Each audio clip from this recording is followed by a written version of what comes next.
Yo, what's up guys? For today's video, dito na naman tayo sa panibagong vlog. Tayo ay mag-unboxing ng gaming chair. So ayan, sisimulan natin, tatanggal natin isa-isa muna ang mga laman ng box na to at isi-check natin kung kumpleto nga ba ang lahat ng mga pyesa ng gaming chair. So ayan, kung nakikita nyo, na-check na natin. So kumpleto silang lahat. So ngayon sisimulan natin. Susundan lang natin yung step by step ng manual. So para hindi tayo mahihirapan at di rin tayo malilito.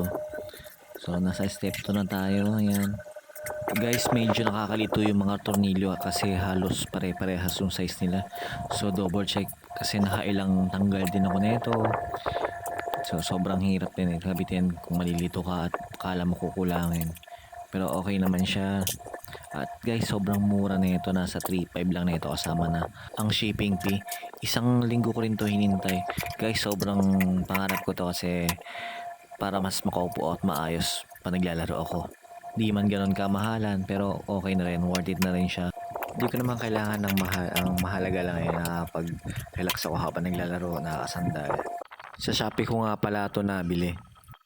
Maraming choices doon, hindi pa ganun kamahalan. At ngayon naman ay kakabit naman natin yung pinaka-pundasyon niya sa paa at sa likod. Guys, kailangan i-sure natin to na mahigpit at hindi gumagalaw kasi pag gumagalaw to baka bumigay ito. Kaya siguraduhin natin na matibay ang pagkakalagay natin nito at talagang hindi gumagalaw. Pero guys, talaga nakakalito siya. Lalo na yung mga tornilyo, gaya na sinabi ko. Kasi yung size nila may pagkakaiba pero hindi ganun kalaking diferensya. Kaya yung iba nagkamali din talaga ako. So nakailang tanggal din ako ng tornilyo. At ngayon guys ay nilagay na natin yung pinakaupuan niya doon sa legs niya at kinuktong na natin yung sandalan. Higpitan na natin. So ngayon na ilalagay na natin yung armchair. So kailangan natin lagay, higpitan at siguro hindi gumagalaw. At susunod naman yung kabila naman ang ilalagay natin. Dito meron siyang cover ng tornilyo para hindi siya kitang butas. Yan, patapos tayo. Ilalagay na natin yung pangleeg para di masakit sa leeg.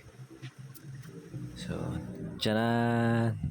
Tapos na siya guys. So, tingnan nyo, napakaganda niya. So, di ba? So, ngayon ay meron na akong gaming chair. So, pwede na ako mag-relax habang naglalaro. Thank you for watching guys!